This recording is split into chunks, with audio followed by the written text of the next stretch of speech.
We are starting with 3-day Higher Education Virtual Summit 2020.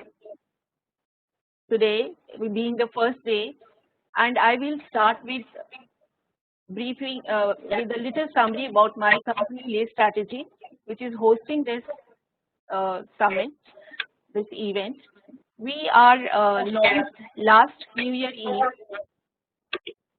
with the core idea of globalizing education, with taking education, higher education seamlessly across borders, bringing international education to Indian students and taking Indian core skills to international students.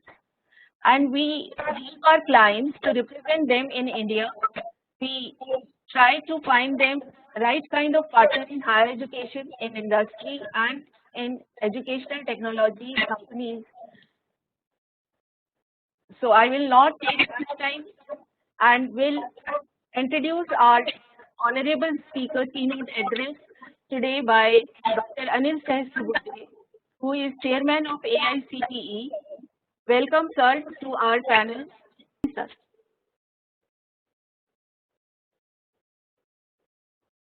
In this event, and on behalf of all the panelists, I would like to congratulate for taking up this task.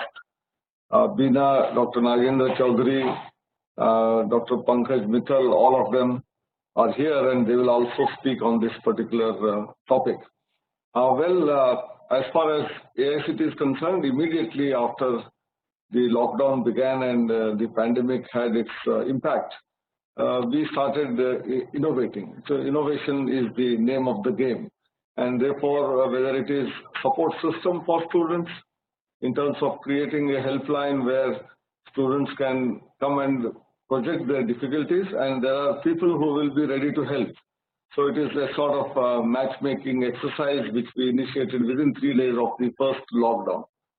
And then there are many activities which were ongoing in terms of face-to-face mode, whether it is faculty development programs for emerging areas like AI, IoT, machine learning, deep learning, robotics, 3D printing, blockchain, augmented reality, virtual reality. All of these are very important topics, and therefore, when incorporated into the curricula, faculty needed to be trained in these areas, and therefore, under Atal Academies, AICTE's Training and Learning Academies, we were conducting these programs.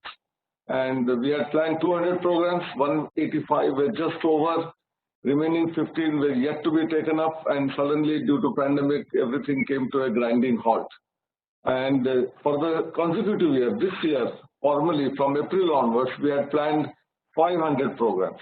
So what we did is immediately started using different platforms like the one which we are using now, either Microsoft Teams, WebEx, or Zoom, or Google Classroom, and then started these workshops in big way. And thankfully, due to technology, instead of in the single course, which we had about 50 to 60 faculty at most undertaking the training, now we had an opportunity to have even 200, 300, 400, and in some of the workshops we had as many as 1,000. And our reach has increased manifold. On one side, with half the number of programs, we were able to reach more than double the number of faculty members. So it is effectiveness is quadrupled, actually 4 times. And the number of faculty trained in these 3 months is just phenomenal.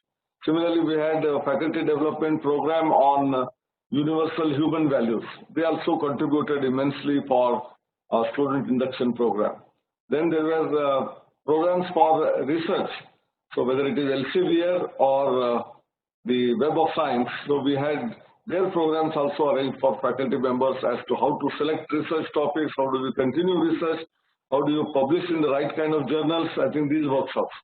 And lastly, there were a huge number of examination reforms-based workshops where other than rote learning-based question papers, how do you innovate in terms of having a question paper where higher order of learning, which under Bloom's taxonomy is called understanding, application, analysis, synthesis, innovation, creativity, how such question papers have to be designed. These workshops also were conducted. And from the student perspective, a platform called NEET had just come in just before the pandemic broke out, and that is National Educational Alliance for Technologies. A lot of AI-based, personalized, and individual learning tools, they were all onboarded into the MHRD AICTE NEET portal, which had a fee. Students had to pay a small fee, and after paying a small fee by 4 students, one free seat was generated. And this is as part of the understanding MOU that any company which comes on board after getting selected, if 4 students buy the product, it may be 5,000, 6,000, 10,000 rupees product. That means a program on AI, program on machine learning, program on 3D printing and design.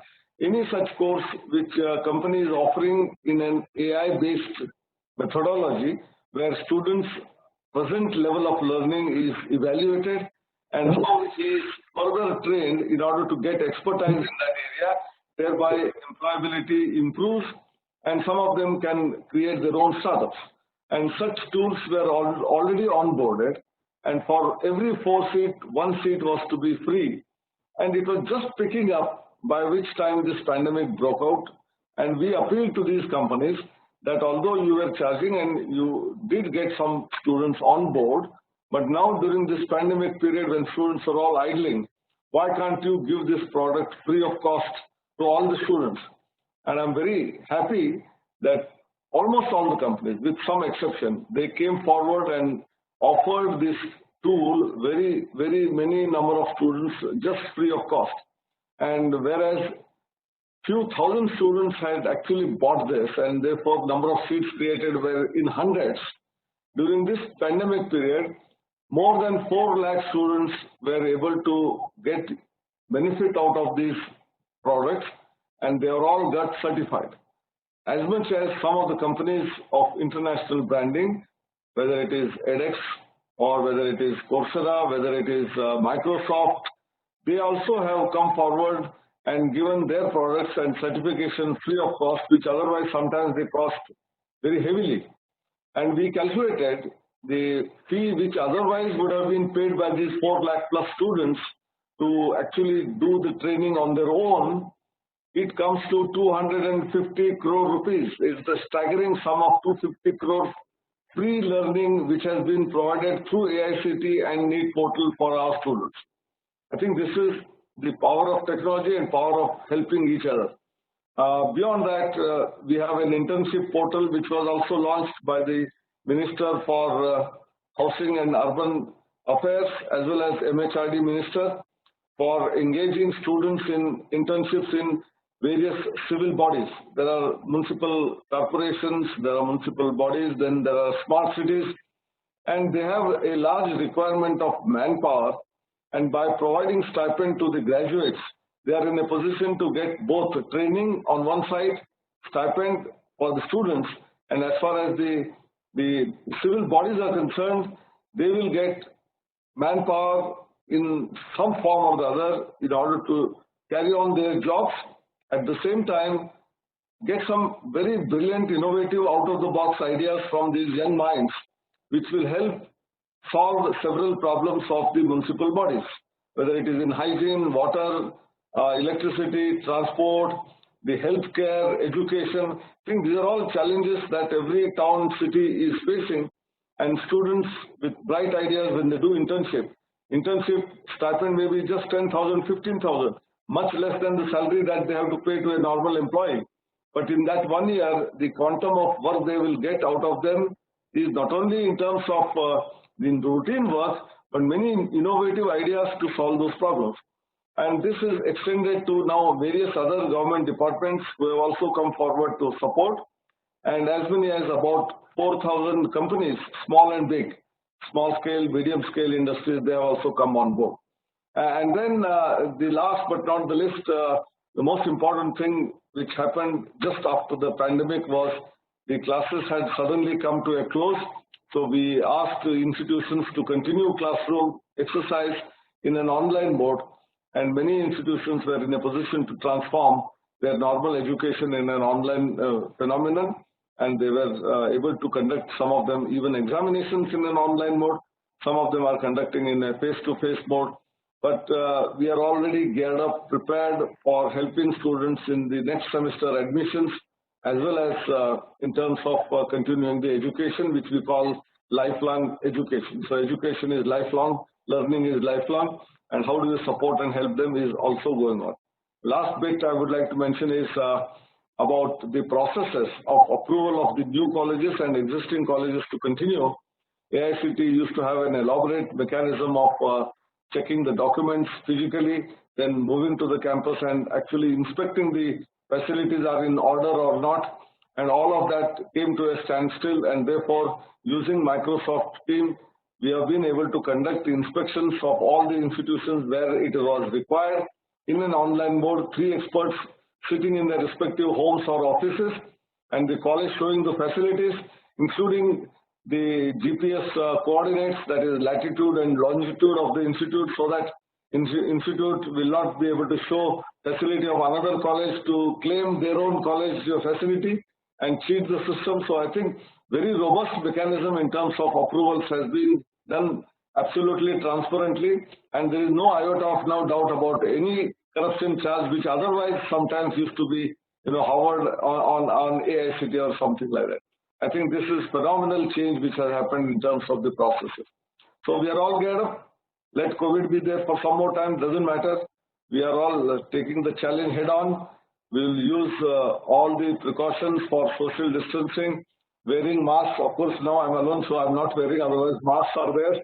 And then we will continue our activity, both online as well as offline in the physical mode, post-COVID era, immediately in the next couple of months. Thank you very much.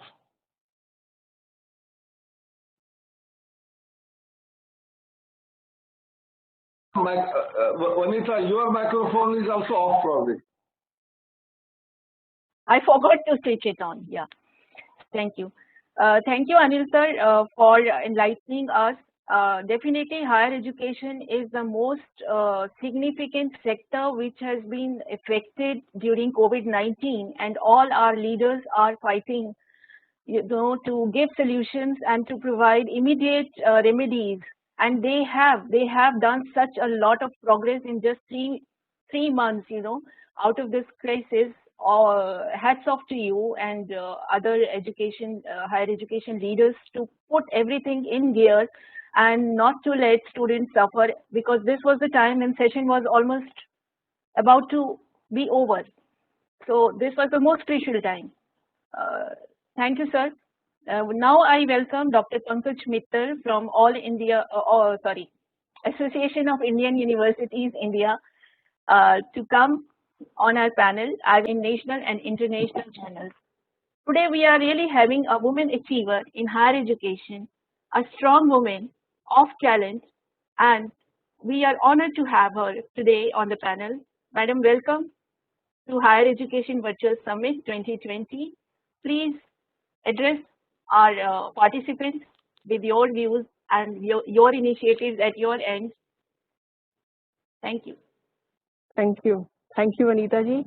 First of all, thank you for inviting me to this panel. And this higher education conclave is certainly going to see many good speakers who will be speaking on the various paradigms of higher education, and that will be benefiting many people. So thanks for giving me an opportunity to be a part of it. So the topic you have given to me is transforming learning from offline to online mode. Now, as you all know that when COVID struck, we were already into the session and most of the universities and colleges were teaching. And when COVID struck, all of a sudden, all the universities, colleges, schools, everything was closed and the students were forced to stay at home. So far we had seen that there was a transformation for a long time before COVID also, when instead of we going to banks, banks were coming to our home. The banks we were doing digital transactions. But after COVID, we saw that the universities also started coming to our home. So the students were not going to the universities, but universities were coming to their home. Same is happening now with the courts and all. But what I'm amazed at is the way the teachers embrace the technology, because Many a times, like when I was in UGC for such a long time, and I was also in charge of the SWAYAM program, and we used to sort of search teachers for preparing online courses, MOOCs courses. And most of the good teachers, they were very afraid of teaching to the camera. They were camera shy. They used to say, we can teach a class of 100, 200 people, but teaching a camera is real difficult. How can you teach to a non-living thing with no expressions and nothing? We don't come to know whether they are understanding or not. So we had to arrange special sessions for them on how to teach online, or how to face the camera, or how to prepare a MOOCs course. But now when this COVID stuck, I was surprised that all of a sudden, most of the university teachers as well as the students, they took to online in no time. But this I'm talking about the institutions which are in the elite areas, the students who have the access to technology, the teachers and the faculty and the universities who have access to technology. But in no time there was a transformation from offline to online. But of course, the quality of online teaching was a issue, because it is not that you straight away, instead of talking in the class, you start talking to the computer the way we are doing right now, and that is online teaching. Online teaching involves many, many more things. It has to be a engaged teaching. The instructional design should be there. The proper, how to make the proper courses has to be there. So I was thinking that for your viewers, I will list something like small 10 points which every university or every institution must see or adhere to if they really want to transform from offline to online mode. Now, the first and foremost would be infrastructure, because infrastructure is very, very important. And I understand that if you talk about, say, electricity, device, network, and bandwidth, these are the four things which are required for online teaching. So out of all the four things are not available to large number of our student community. So first of all, every university has to create an infrastructure, because like at your homes also, you must be seeing that we all are upgrading our infrastructure, because when we go for video conferencing, the photo will not be okay, the voice will not be okay. So everybody is upgrading at homes also. So similarly, all the universities have to upgrade in terms of infrastructure, in terms of all the four. I mean, electricity, mostly universities are having electricity, but there are issues where the electricity is not coming 24 hours. So electricity, devices, internet connectivity, and the bandwidth, all four are required. The first and foremost is infrastructure. Now, the second issue which comes is the when you go for online teaching, the teachers either have to prepare their own online resources, or they can search the online resources, open education resources which are available on the net. And thankfully, right now we have plenty of them. We have something like 2,000 courses in SWAYAM. We have 25,000 modules in EPG Pathshala. We have something like 2 crore resources in NDLI. And apart from that, there are many international sites like edX, Coursera, Udemy, Udacity, Khan Academy. So many of them are there. So there are too many open education resources available right now. So if the teacher is not able to prepare their own online resources, they can always have access to this. But in the meantime, till the new session begins, all the teachers have to search the online resources and provide the links to their students when they join the institution. So this is the time when they can be searching the internet and seeing what are the best resources for their particular course, for their students, depending upon the medium of instruction, everything they can see and earmark the courses. So that is very, very important, that the teachers should be searching for the online resources, which are free online resources available, earmark the resources which are required for their program, and give the links to the students. So that is the second step. Now the third step will be, when you have to teach online, you need a platform to teach. Right now, there are a number of platforms available. TCS Ion is there, MS Teams is there, Google Meet is there, hundreds. I mean, Blackboard is there, Canvas is there. And each platform has something good, something not very good. So your teachers have to evaluate that which are the best platform for their students, for their teachers. So if the platform is chosen, then the university students as well as teachers have to be informed that this is our chosen platform and we'll be teaching on this platform. So that is the third step. Choose the platform in advance, seeing your requirements, and then inform it to the university students and teachers. And fourth and the most important is capacity building of teachers. Many a times teachers do not know how to teach effectively in online. They are teaching online, but how to do effective teaching in online mode, that they do not know. So the teachers have to undergo training programs, because upskilling is always something which we should always be learning, like learning is a regular process. So fourth is the capacity building of the teachers in terms of teaching online. Like at AIU, we did many workshops to teach online, rather to train the teachers to teach online. And right now also we do have a course which is a self-paced free course available on the AIU website. It is in collaboration with a company called Quaspir in UK. And there you can go and attend that course. That is, I mean, there is no start date, end date. You can do it at your own pace, self-paced. And you can learn how to do instructional designing, how to engage the students. So my request will be that if whosoever is watching this program, please do that free course if you really want to learn online teaching effectively. So that was the fourth step. Fifth step, again, you are seeing right now there is a lot of issue with regard to assessment and evaluation. And students are up in arms that we should not be having the examinations. UGC is saying, okay, for second year you cannot have, you can have the summary of the previous years, but third year you must have the examination because you are getting the degree. Now my question is, are universities prepared to teach, assess the students online? And if not, how will they prepare themselves? So it is the requirement today that every university should be prepared for online assessment. And with online assessment, I will also say that it is not necessary that the student should be evaluated on a 3-hour examination at the end of the semester. You can have a continuous assessment throughout the semester. Like there can be quizzes, there can be projects, there can be assignments, there can be activities, there can be so many ways in which the students can be assessed.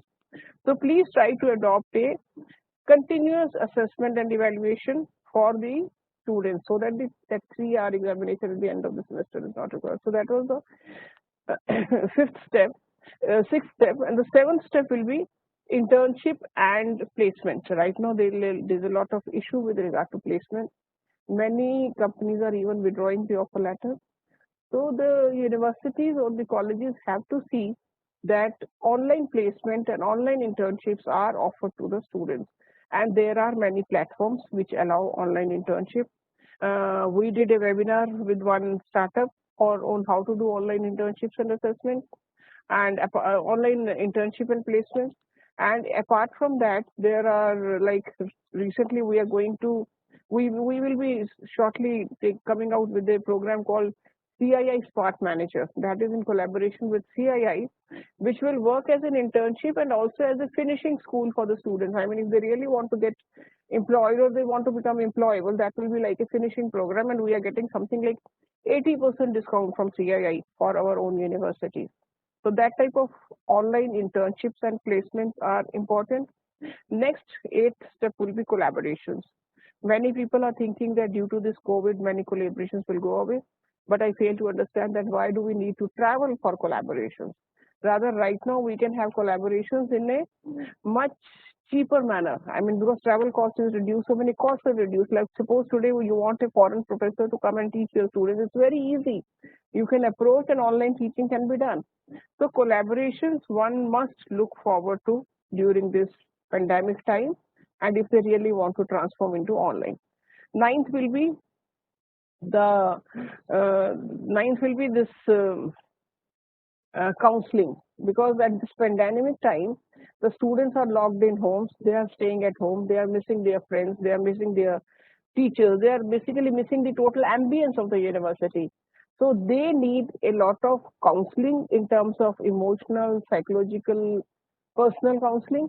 At the same time, the universities have to keep the students engaged in such a manner so that the issues like youth affairs, cultural programs, sports, engagement with the society, that all is taken care of. If they don't take care of this, otherwise the students will feel very, very dejected, and then there are many mental health issues also.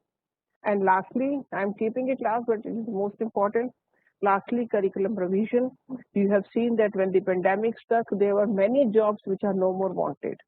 the job profile is changing, and in say 2030, the type of jobs which will be existing is entirely different from the type of jobs which are existing at present. Therefore, the universities have to see to it that their students are abreast of all the new technologies. They are employable in terms of the job market. Whatever job market will be there in future, they are employable. So 10th and last step is in revising the curriculum for all the subjects in keeping with the latest trends. So I think if these 10 steps are followed by most of the universities and colleges, the effect of the pandemic can be reduced. Rather, this crisis can be used as an opportunity, especially for the students, because with the number of open education resources, the learning is at their fingertips. They can learn whatever, they just have to have a will. It is free of cost, only the network connection is required. But open education resources are so much in plenty, that too free of cost. And in any case, in future, the degrees won't matter. What will matter is the knowledge you have with you. Therefore, it is important for the students to make use of this crisis as an opportunity and imbibe whatever knowledge they can through these resources. So I think if these steps are taken, we can really, really combat the corona crisis. Thank you very much. Thank you. Thanks for inviting. Thank you, Dr. Pankaj Mittal. That was brilliant session for everyone to understand that yes, this pandemic crisis can be turned into opportunity, particularly in terms of education and learning. These were really very good points, all 10 points, and that makes our session really fruitful today. Thank you so much.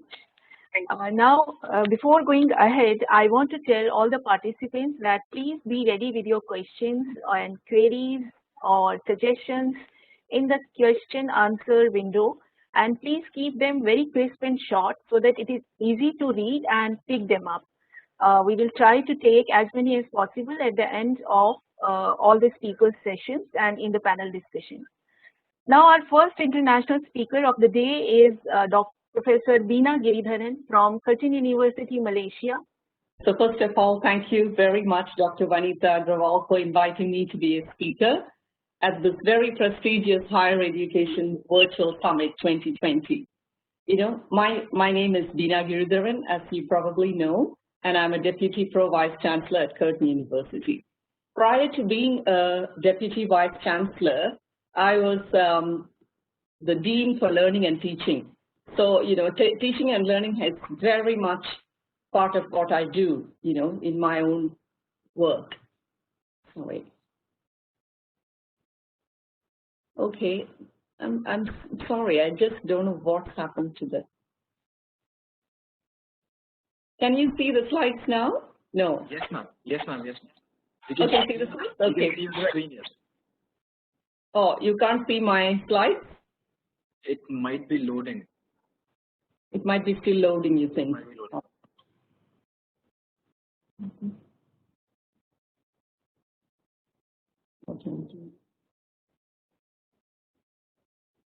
Instead of sharing your screen, you can share the slide itself directly.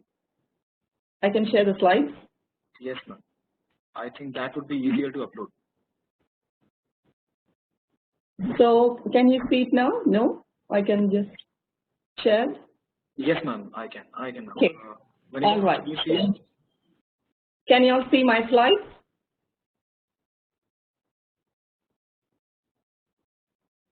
Yes, ma'am. Yes, ma'am. We can. Okay. All right. So I'm just going to, first of all, I'm going to be speaking on the trends in higher education transformation, and particularly the response of the higher education sector to the COVID pandemic.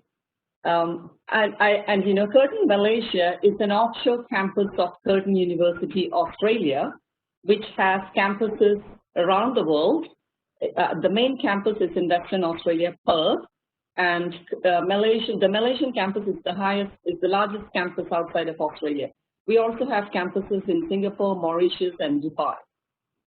So just to introduce, you know, how Curtin was able to cope with the sudden transition. First of all, Curtin's learning and teaching framework is quite extensive. We have undergraduate, postgraduate, and obviously doctoral and postdoc students. On a normal basis, we were always using 50% of our content online. So we have a combination of flipped classrooms, that is engaging face-to-face with flipped learning elements. We have distributed learning because we have so many campuses. Students are able to share and learn from joint facilitation of teaching and learning. So we have global classrooms with distributed learning. We also have MOOCs, and I think Dr. Mittal mentioned open educational resources, so we also use extensively, and we have enriched online presence.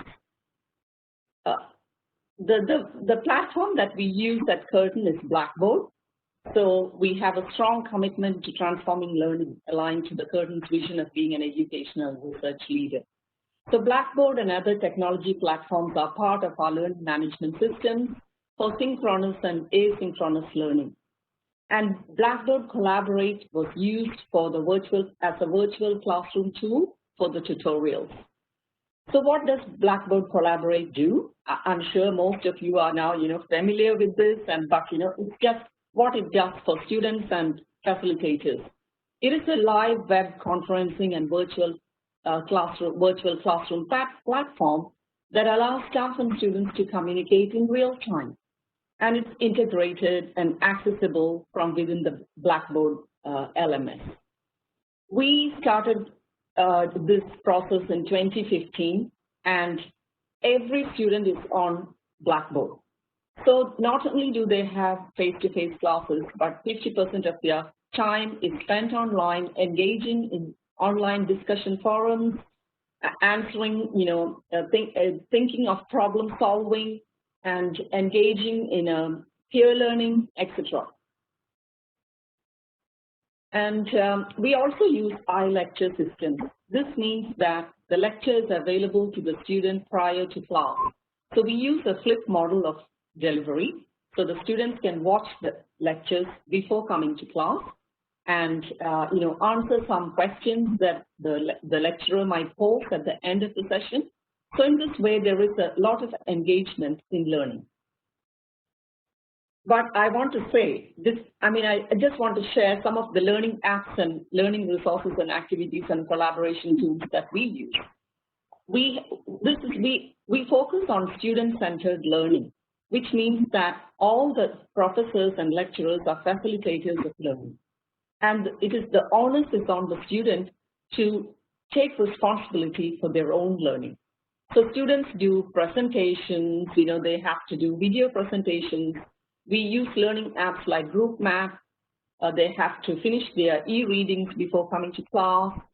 We also have simulation labs online, which really was helpful during the pandemic situation, so that the students could not, when they could not access the physical labs, they could actually go online and do their simulation. We have discussion boards online. We have a continuous assessment system, which means students start their assessment from week 4 onwards till the end of the semester. And all the assignments are submitted online, even prior to the pandemic. We have only a final exam at the end of the semester. All the other exams are actually submissions online. So we have been using Turnitin as our tool to look at and look for academic integrity. And we also have a remote proctoring invigilation. So if there's an online test, we can actually see the student take the test, and it's quite possible to supervise them online. But we also have open book and open book tests and so on. So it's not always a sit-down exam. So we have been using a lot of technology in our regular teaching, and I'm just showing you a view of some of the collaborative learning classrooms. We have distributed learning classrooms, etc. Now I'm going to focus on what were our responses to COVID-19. So as we know, higher education institutions are not strangers to sudden shocks. We have always experienced, tumultuous changes. However, they have been rather gradual, not sudden. But the coronavirus pandemic can't be said. It was very sudden. And higher education institutions were not ready to go fully online. We were all scrambling to move students and faculty and engagement of learning and teaching online.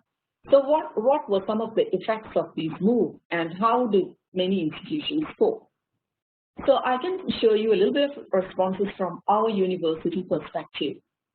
With the mandated ban on physical interactions and social distancing measures leading to the closure of educational establishments, higher education really grappled with the enormity of migrating learning and teaching online.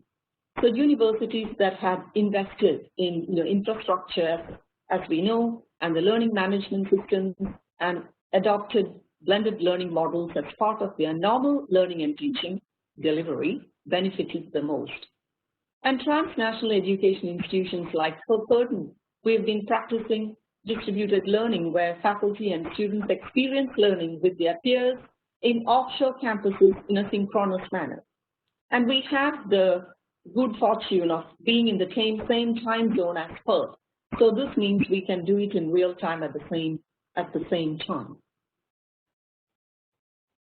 So as the situation unfolded, we were really, well, now everything has to go online. And although staff were familiar with some online teaching, there was still a lot of anxiety, and students were not always fully online.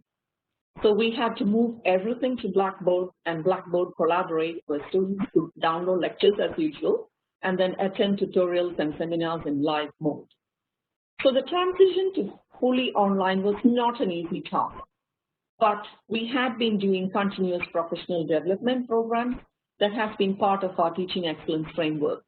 And this really came to the call of staff, and really, in about 3 or 4 days, we were able to move online. But, having said that, students were not fully prepared. So we had to constantly engage again. We conducted and administered many surveys with our students to understand how they were coping with this change. And then we looked at the analysis of the data and the open-ended comments, and we continuously readjusted the way in which learning was developed throughout semester 1. So students were very appreciative of the dedication and efforts by faculty members to engage fully online. But on the other hand, they were also overwhelmed by the number of instructions and messages that they were receiving from their lecturers and professors on multiple platforms. And when you look at literature, you can see that faculties are advised, those who are not familiar with online, they were advised to start simple and easy. And continuous engagement, through continuous engagement, they need to develop a relationship with students online.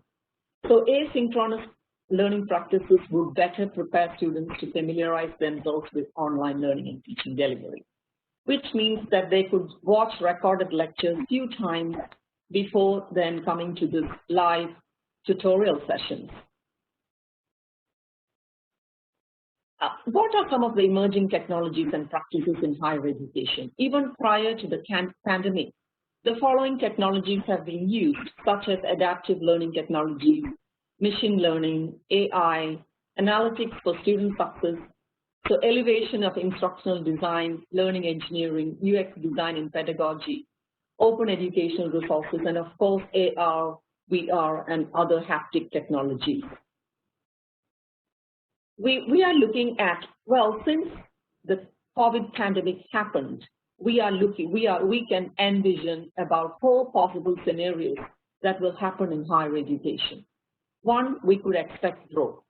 The next decade of higher education could be exemplified by sizable growth with an increase in adult and remote learning, because people are, cottoning on to the idea of remote learning, learning anywhere, anytime. So there could be an expansion of online courses and professional certification and micro-credentialing programs. They can also be constrained because there is a lot of efficient and sustainable practices available out there, and learners could find smart pathways. For example, Google is going to offer, so many courses that people can take up at any time during their careers, etc. So this can actually affect and impact higher education. There could be a collapse of a lot of small colleges, and institutions that are not financially viable could collapse, and disappear. And there could also be a lot of transformation, particularly with advanced digital technology, climate change, etc., will bring on more transformative changes in higher education.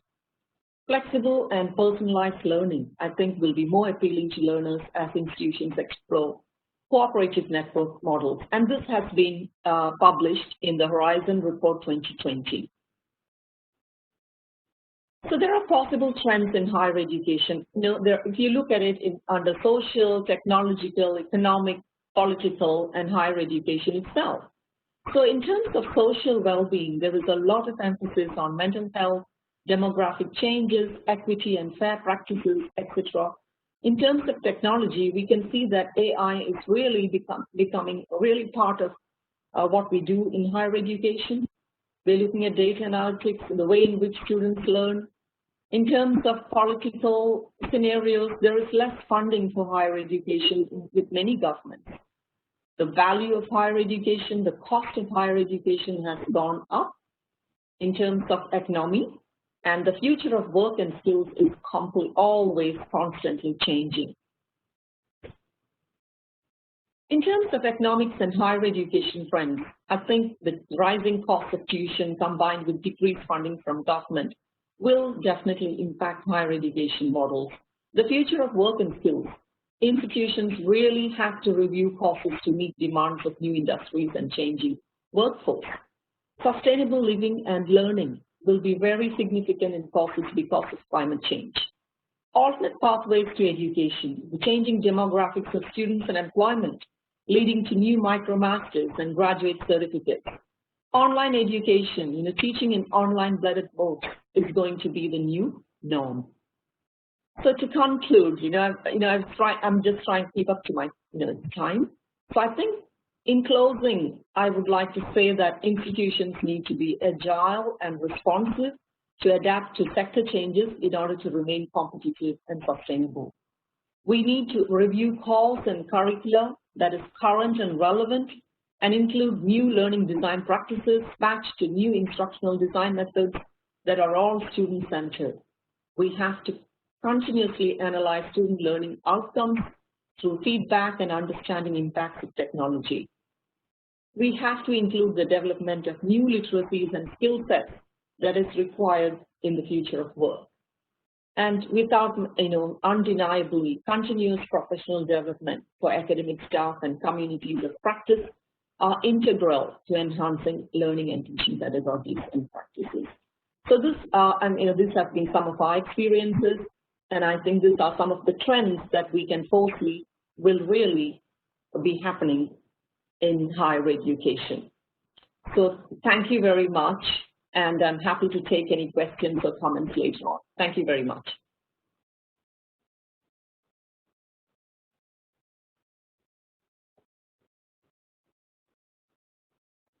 Thank you, Professor Beena, for enlightening us how Curtin, Malaysia is dealing with the current COVID crisis, which has taken over all of the world, and brilliant points put up. And definitely there is exchange of mutual ideas always help. Higher education is a general cause all over the world.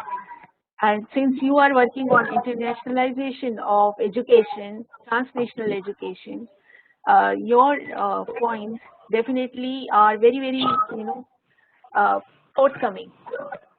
Thank you. Thank you. I now welcome Dr. Shanthakumar from Gujarat National Law University. Welcome, Dr. Shanthakumar. And one point, he is so modest that he has not mentioned here that in his 1 year of tenure, he has taken Gujarat National Law University at rank number 2 in India as the most successful and most premium law private university. Private university, sir, it is? No, it's a government university. It's a government university, yeah. So rank number 2. So you can understand how he works for his institute wherever he is. Thank you, sir, for being here. Thank you, Dr. Vaneeta. Thank you so much for your very generous introduction. Honorable Chairman AICTE, Dr. Anil Sahasrabudhe, Dr. Pankaj Mittal, Secretary General, Association of Indian Universities, Professor Beena Giridharan, Pro Vice Chancellor of Curtin University, Malaysia, Dr. Nagendra Chowdary, Vice President and Head Times Professional Learning, the organizer of this program, Dr. Vaneeta Aggarwal, Chief Executive Officer of Health Strategy, distinguished audience, ladies and gentlemen.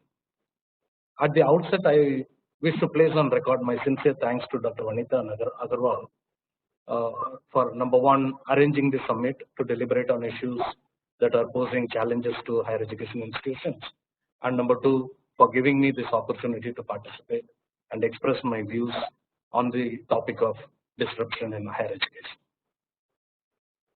I don't need to speak about the kind of disruption this pandemic has caused, not only on higher education but on everything in the world.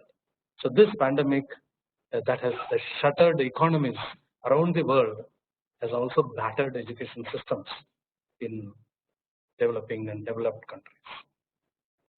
Close to 90% of all primary, secondary and tertiary learners in the world are no longer able to physically go to school, and I do not know how long this will continue.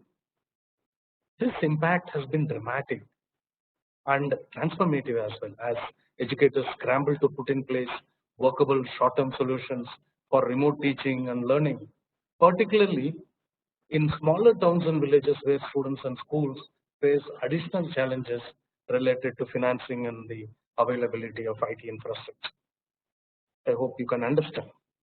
Even at times, if the phone signal doesn't come into our room, how do we expect our students to go online for listening to lectures?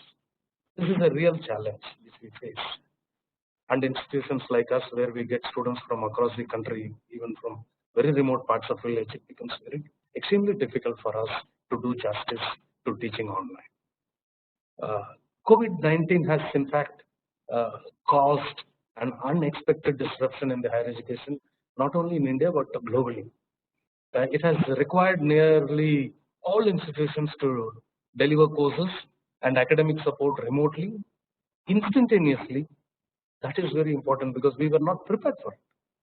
And I know that many institutions have struggled to meet this need. Many of them could not even get the appropriate IT infrastructure ready to ensure that the teaching learning happens seamlessly. The COVID-19 pandemic has cast a spotlight on virtual learning solutions, and especially the institution's ability to handle security threats, network demands, bandwidth, etc., etc.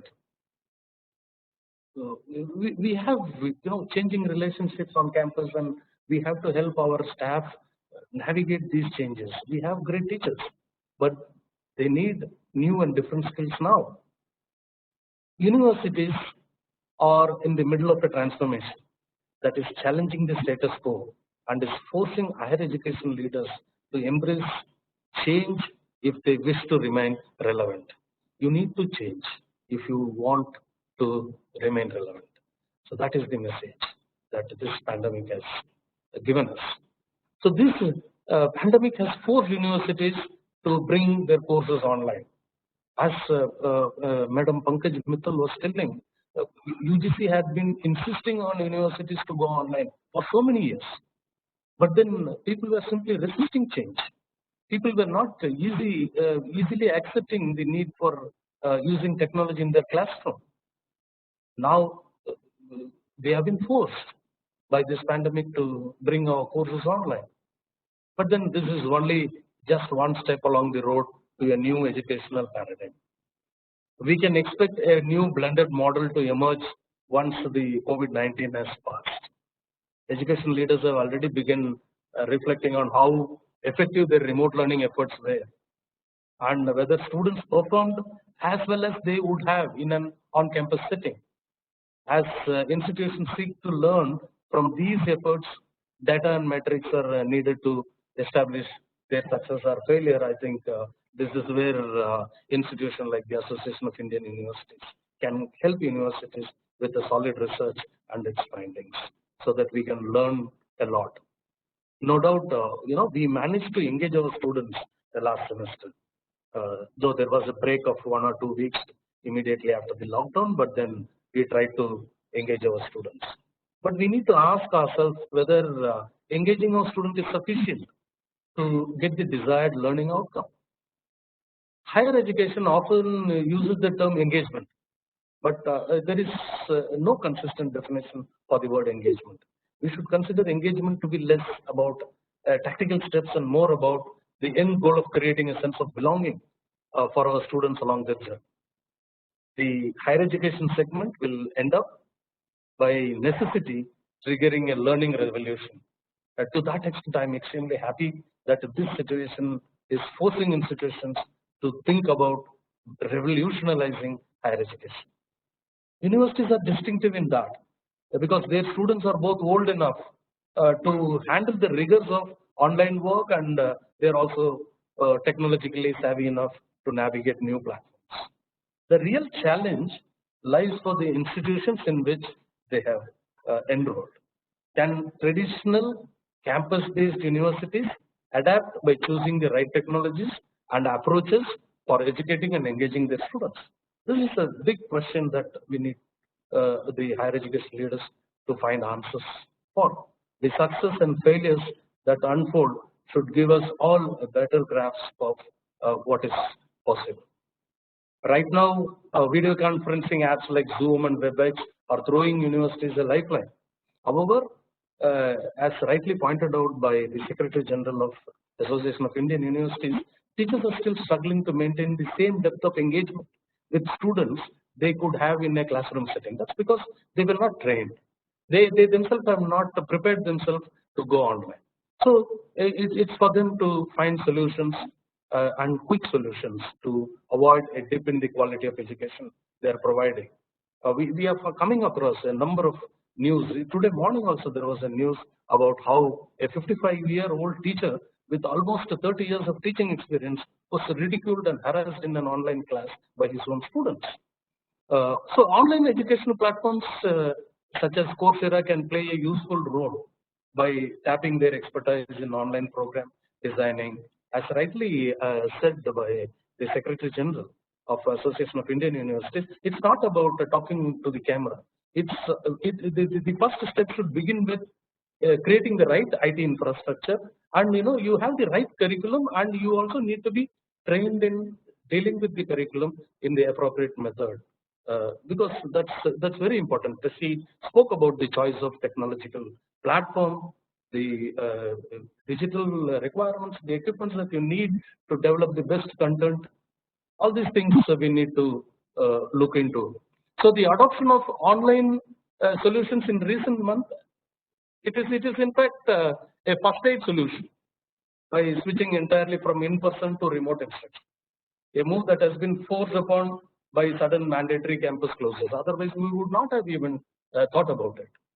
But this first aid will not save. So now it's high time that the institutional leaders, academic leaders are realizing that remote learning is just a baby step experiment in the long journey to offering online education that has been conceived as such, which includes effective student engagement tools and teacher training. Some of the partnerships sparked between universities, online education companies, tech providers should continue beyond the pandemic to arrive at a total solution to the teaching learning process in the higher education segment. This is something which I wanted to emphasize, because the moment that we have a WebEx and we teach through WebEx, it's not all about online teaching. That's only a first aid that we give to people affected by this pandemic. This can't be the permanent solution. So as painful and stressful a time as this is, this may fashion a long overdue and welcome rebirth of our education system. The pandemic has been a great leveler in a way, giving all stakeholders like the educators, the learners, the policymakers, and the society at large a better understanding of our current educational system's vulnerabilities and shortcomings. I would not have known the IT capabilities of my own institution if this situation would not have forced me to think to go online. for a remote education.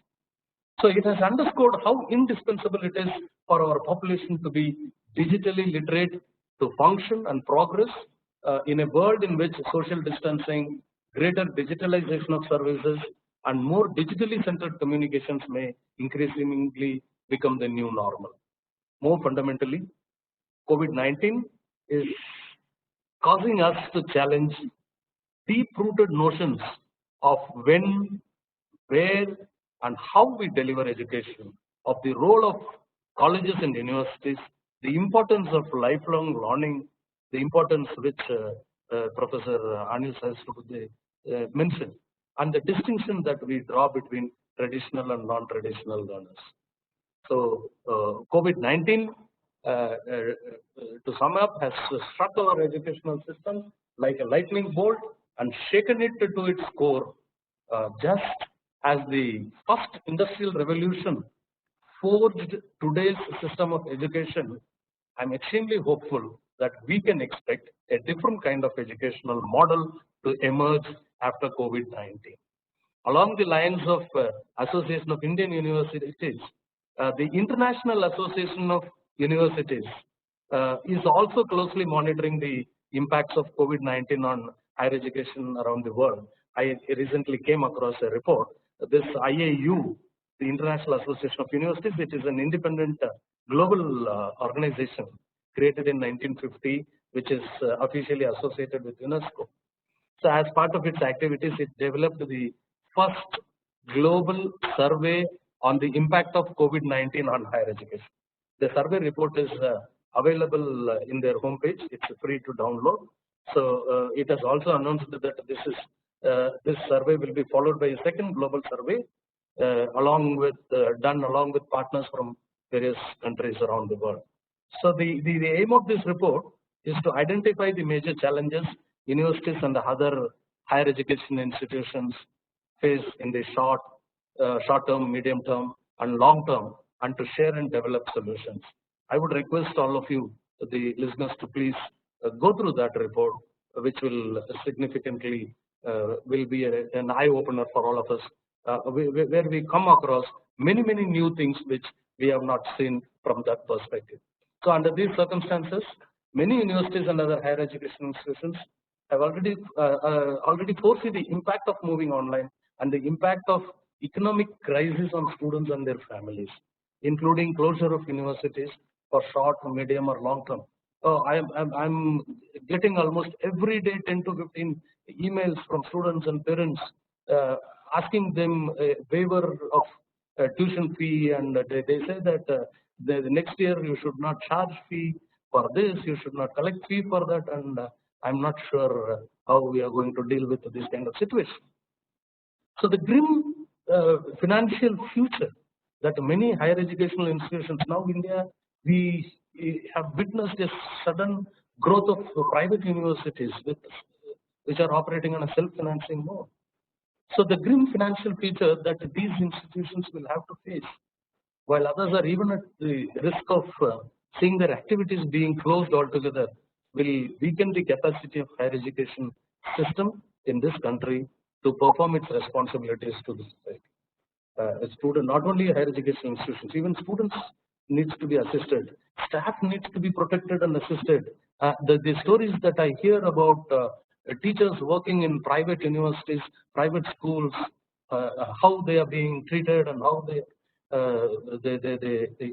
it's a complete flouting of all labor law norms in spite of a personal request from the Prime Minister and from the Government of India not to do that.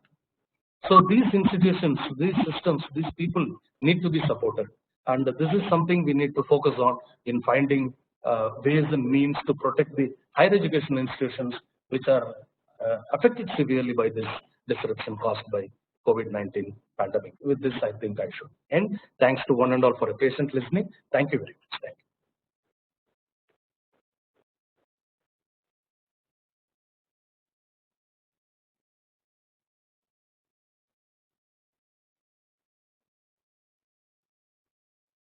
I think, Madam, your mic is off. Thank you, Professor Shanthakumar. Am I audible now? Yes. Yes, you have raised many suggestions and points which should be deliberated in future as the times are unfolding, that what more can be done and what should be avoided, to bring out best results out of the practices that are being now used in COVID-19.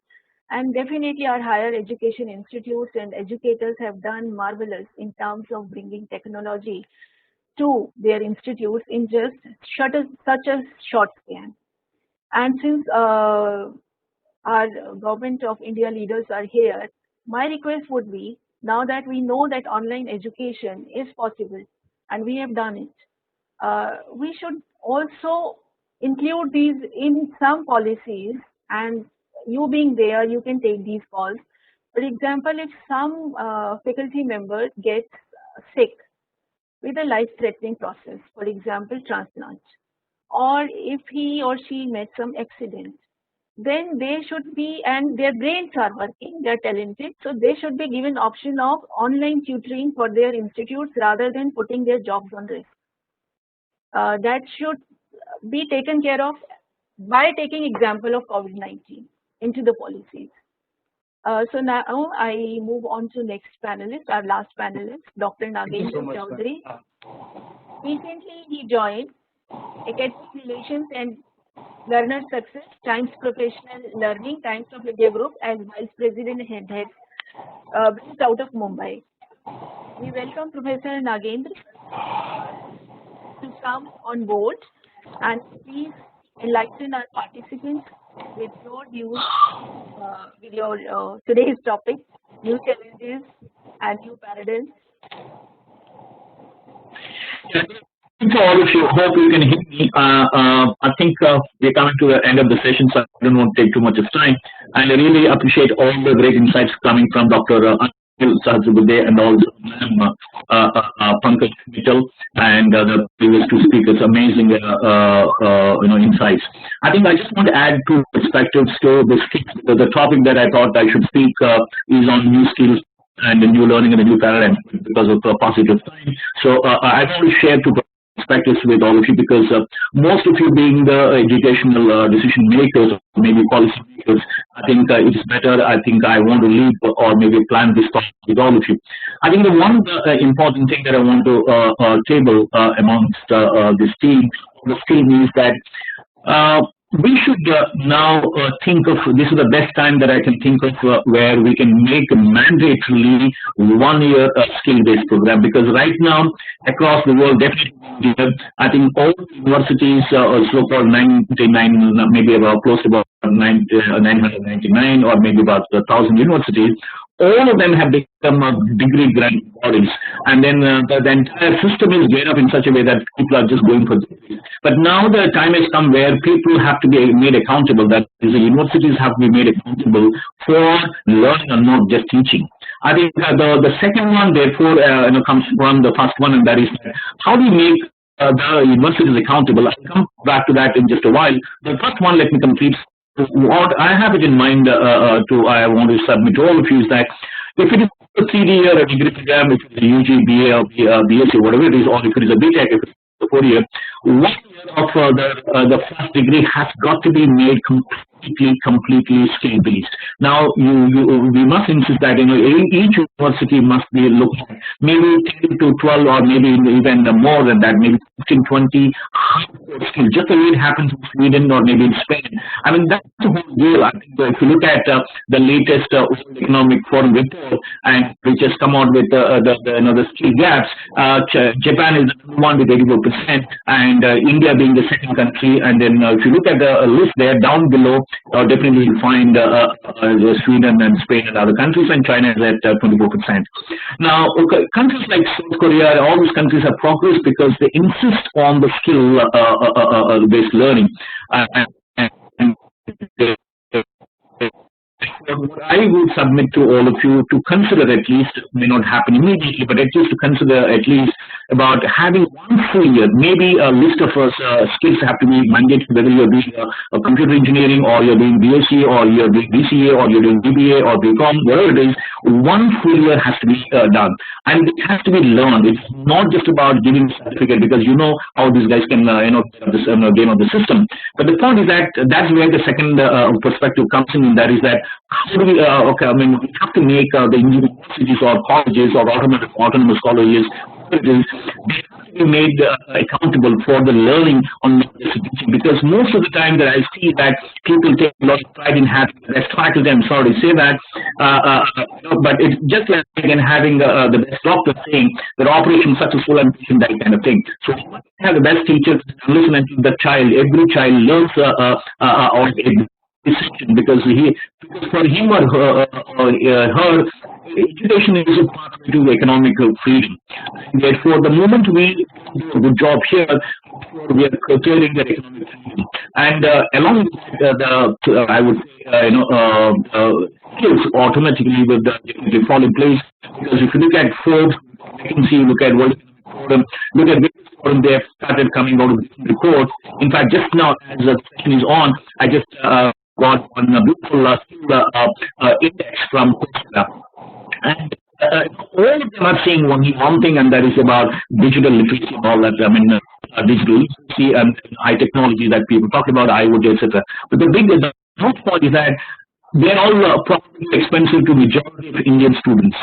Not that they can afford, they're interested, they're willing to learn, but then there is no ability to pay. They're willing to pay, but they don't have the ability to pay. So therefore, I think somewhere we need to start building up this new pyramid, a new paradigm has to start, and that is thanks only to policymakers like Dr. Anil and Madam Pankaj Mittal. I think they are the peak kind of people who should take initiative and will be there as a private participants. Definitely will be more than happy to participate in the new initiative. But then my sense on the new skills as a result of the pandemic is that we have to embed the skill-based, somehow slowly it has to be skill-based degree programs and not that. Because the fact is that if most of the Indian cities, I think even in so-called urban areas, as Prime Minister calls them, I think in all of them you see a mushrooming of coaching institutions. Now, the very fact that you have so many of these institutions thriving is the fact that somewhere universities have failed. That's a conclusion that we can safely make, because of the fact that it's of course one of the different institutions. One is the coaching institutions to enable students to get into the course. That's one. But then even after they finish the degree programs, I know a lot of my colleague students, various universities, they are grappled with this one. So therefore, I think the biggest thing that I would like to put on table is these two perspectives. Just to reiterate, one is, can we have 1 full year? If it is an undergraduate program, 1 year, and if it's a postgraduate program, which is 2 years, at least make sure that 6 months of this 2 years program is completely skill-based.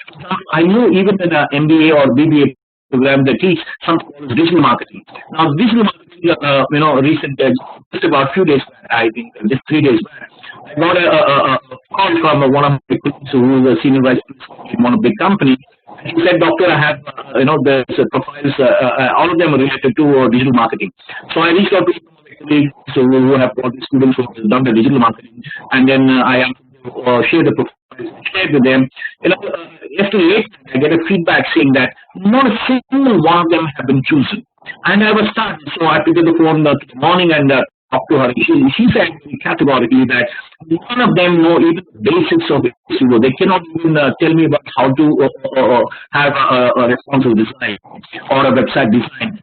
That's where we are coming from. So therefore, my request would be, how do we ensure that it's not just teaching, but it is all about training, and it's all about training. It's all about training, and therefore, and that has to be preceded with mandating all the universities and colleges to ensure that they offer 1 full time on a skill-based program. And maybe because again, there's a logic as to what kind of skills. Now, recent Outlook magazine has come out with a beautiful index again in terms of what industries are going to be showing.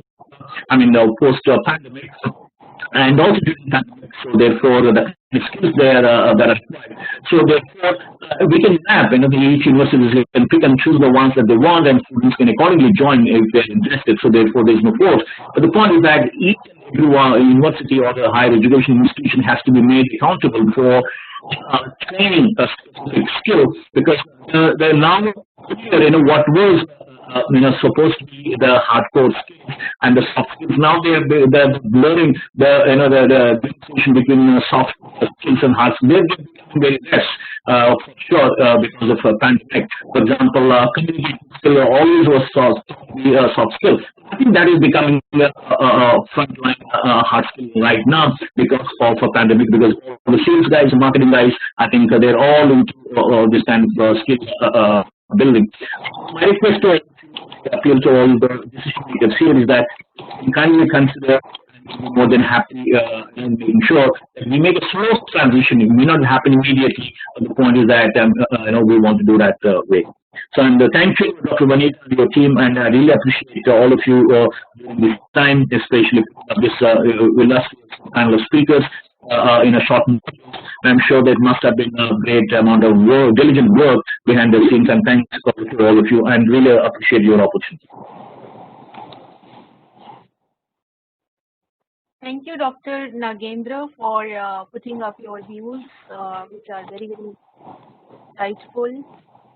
So we are open for panel discussion now. Pankaj Madam has already answered so many questions on the question and answer chat. If you have any more questions, you can read through them, or I will read through the answers for all of you to know what were the questions and what were the answers given. And if any other panelists would like to add on to those questions, you are most welcome. All the panelists may unmute themselves, please. And you can read the questions in the question and answer window. And if you want to add up any answers to the already answered questions. So yes, from my side, recording on the main point and recording of this video would be available for the attendees on YouTube and Facebook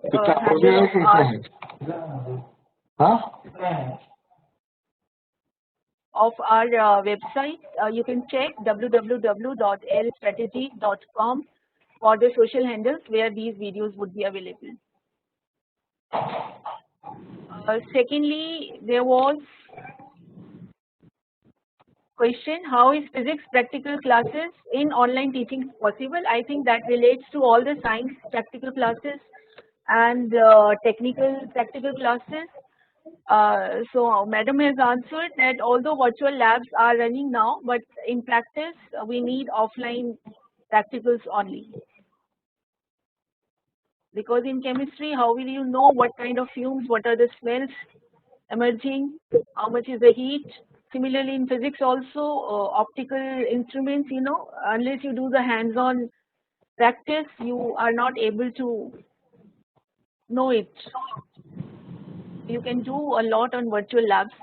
Then there is one question, how the students from rural area and underprivileged category can be trained in post-COVID situation with a limited resources and infrastructural facility. Any panelists would like to add to this question? I think there are multiple possibilities which we should explore. It is not a straightforward answer. Certainly, government on its part, post-COVID, immediately, like we built roads to all villages, electricity to all villages, internet to all villages should be the next slogan. And every home and house should get internet bandwidth connectivity. This is anyway, without saying this goes, that the government's role is going to be there. But till then, it will take sometimes 6 months, 1 year, 2 years. It's not easy to reach to nooks and corners of the country. And therefore, very many different models can be explored. For example, in a local area network established in a village, maybe you make use of a common hall, marriage hall, temple, anything where there can be about 50, 100 people can accommodate it, can be the place where internet connectivity has to be provided. It's not going to be there. So you create a local area network in that hall and then have a vehicle which will carry the learning material in the DVD or video format, go and load it there once in a week, and whole 1 week's classes can be watched by the students there, and only the questions which they have in mind can be transmitted back in the same way. I think there can be different models. You know, you can have VSAT satellite linkages which you don't require your actual fiber line. And then thirdly, even if nothing is possible, an ordinary antenna costing 2,000 rupees, DTH 32 channels which contain the same material as that of SWAYAM platform in the SWAYAM Prama can be made use of. I think if there is a will, there is a way.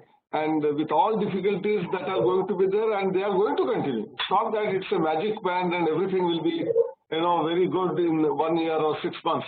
We will have to struggle for 2-3 years, but meanwhile, there are opportunities, there are solutions which are available. We must explore all of them. Sure. Thank you, sir. Then there is a question in the form of a suggestion. Can we not ensure 2% of CSR amount should be spared towards augmenting digital access for those not that privileged? Madam, I would like to reiterate one more point. Even if the internet connectivity reaches those places in the rural areas, that may be faster because you have machines which can lay the fiber very quickly. But individuals require a device on which they have to actually use, whether it is a laptop or a PC, a mobile, smartphone. All of this is not going to be easily possible, and therefore there are CSR activities. And I had a meeting with DESCOM, and they said every year more than 500,000 computers are changed actually, because the outdated 4 or 5 year old computers, they change and then they buy new ones. And these are not bad computers, they can function, but because they want the latest in the field, so they exchange them. So such computers can be made accessible for the students who cannot afford. And people like me and you, who have in our homes the mobile phones, they have changed at least 3-4 times in the last 2-3 years. Old mobile phones, smartphones, which are functional, but because of a new model, I have bought a new one. The idling mobile phones can be donated to the libraries of the institutions, who in turn can give it to the poor children. So I think there are ways of using our own resources without depending even on the government, and then continue to encourage our people to use all possible ways of helping each other. This is the time when we have to do a particular activity. That's a very good suggestion, Anil sir, because e-waste is created in large numbers. Yes, you're right. We, like people like us, change model just for the heck of having a new model. And if there are collection centers at government, by government, then we can deposit these mobile phones at these centers rather than, we just give it to our ministers, and sometimes, though they don't require. Don't bring government here. See, this should be in our nearest locality, whatever college, school is there. Go and talk to the principal librarian and say that please make this arrangement and collect such phones and hand over. And they should also keep a record of who all donated and whom they are issuing. That kind of a system, if it is in place, it should be private partnership. Actually, there should be no government in this. Government's role is to provide fiber connectivity to nooks and corners of the country. If they can provide loans to buy computer or the laptop, can they give free of cost, some devices of a loan? It need not be very expensive one. Directly to like direct beneficiary transfer, DBT scholarships we are giving, something like that. So that is the role government should play. And the private parties, NGOs, should collect these devices from different sources and then help other people who do not have it. It's a matchmaking exercise, So NGOs have a great deal of job to do in such matters. Correct. You have given a very good idea. I am going to start this in my area. Thank you, sir. This can be done immediately. Next one is evaluation should be now to test the comprehension skills rather than testing their memorizing skills, which is true. Yes. May I say something, Dr. Vaneeta? Yes, please. Please, Yeah, please. I think it's about time that we just tested students on memory, because students need a lot of graduate capabilities in order to perform their work in the workplace. Content is only about, they are only going to use about 30% of their knowledge, discipline knowledge. Yes, they need to have a foundational knowledge of their professional disciplines. However, they do need a lot of other skills like digital literacy, learning to work in teams, learning to work with multicultural people. I mean, the world is a very small place. So to be able to work in multicultural backgrounds and, being sensitive to, the context of where the workplace is. So I think these need to be embedded in the curriculum as well. Because if you don't model it in the classroom or in the online space, the students are not going to learn it. So I think there is an overemphasis on discipline and content knowledge, whereas what they really need is it has to be matched with graduate capabilities, So I think universities really need to look at reviewing their curriculum and embedding in the curriculum learning activities that can draw out these skills, which will give them that competitive advantage in the workplace. Very well said. Any other panelists want to add to that? Yeah, I would like to inform Madam Beena. For last 4 years, we are having what is known as Smart India Hackathons. These are challenging problem statements from the government departments, industry, state departments, and finally students submit brilliant out-of-the-box ideas to solve them. They are shortlisted. 10,000 students in 48 different places, simultaneously working for 36 hours. Whatever you said, it's whether communication skills, whether it is problem-solving ability, using modern tools, whether it is teamwork, whether it is time management, leadership, all of that is embedded in one single format. And we are training hundreds, not thousands of students in this particular domain. And not only that, our Prime Minister has been so passionate that wherever he goes, he starts talking about it and starts engaging with different countries. So we had already 2 Indo-Singapore hackathons. Now Indo-Portugal hackathon and ASEAN, you are going to be part of that. ASEAN is going to happen in November, 10 ASEAN countries and India. We also have India-Australia hackathon planned up in the next year. So I think the Prime Minister is so passionate about these hackathons that these students understanding the problem of the society and trying to solve that. And using all technology. So all of that which are the called graduate attributes under the accreditation format, the record, all of that is embedded in one single program. Actually, and we have been doing it for the last 4 years. Actually. That's really great to know. Thank you. So, sir, there is one more question. Do you think that this new normal process of higher education will reduce faculty requirements across all the institutions? Pankaj Madam has already answered. Yeah, and I think we have to look at industry playing a real role in the higher education sector. I mean, we have to engage more closely with industries because the students, obviously, they're going to be participating in industry. So we have to bring, industry partnership, industry-academia partnership has never been more in demand than now. And I think the future of work is definitely going to change the way in which learning and teaching is going to be delivered across, higher education across the world. I mean, it's an imperative. We can't excuse ourselves from that situation.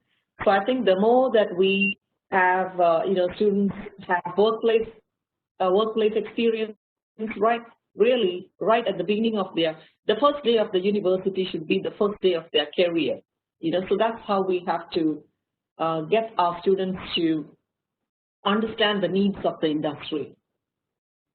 And Vaneeta ji, if I can add, this is a very common belief that if the technology is taking over, if we are teaching online, and the teacher's requirement will be reduced. that is totally wrong philosophy. We will not be needing less number of teachers. We will be needing same number of teachers, maybe rather more number of teachers who are equipped with the technology. What it will do is to help the quality of higher education by giving access to many resources, by giving access to technology. So the requirement of teacher will not reduce at all. I mean, that is something which is a misplaced notion. I agree with you, ma'am, because I also sent a suggestion to MHRD because most of our teachers in cities are well acknowledged with technology, but sometimes old teachers who are not so technology friendly, we may require active help in universities as well. So this will also increase the employment on the educational technology part. If we have one or two specialists which help teachers to develop content, videos, PPTs, for those people who are not very technology friendly, in creating with latest softwares and hardware. So it will only increase employment not only in faculty but also in terms of other staff, for example educational technology. So we might be having engineers in higher education in coming times. Next question is, the suggestion is basically we need to develop a well-researched model of online education, else we may into lopsided online education model for country.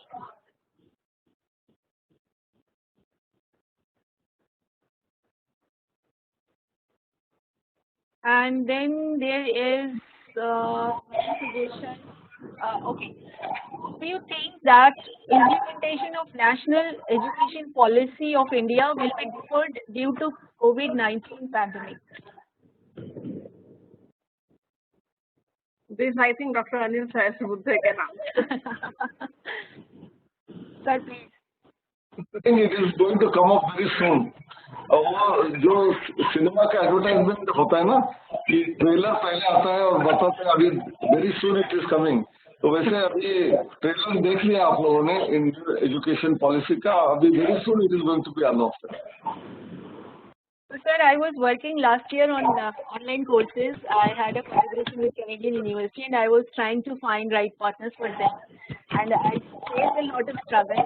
And in the new education policy, what I found was a one-pager on online education. I think this is going to be much more in education policy. As you said, that was the trailer and now full movie will come with more additions.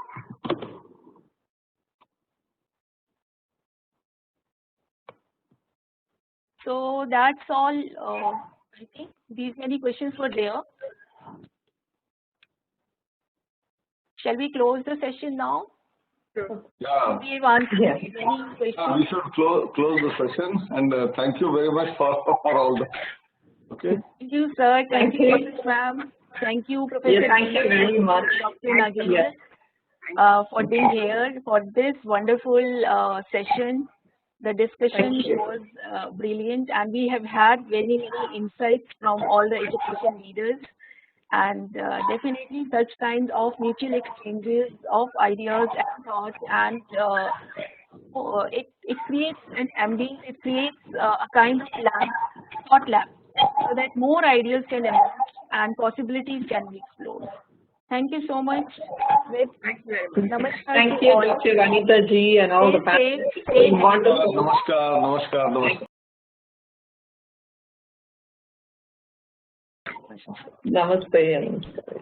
Thanks, and have a great weekend, everybody. Thank you so much. Thanks. Prashant, you may end our session, please. Yes.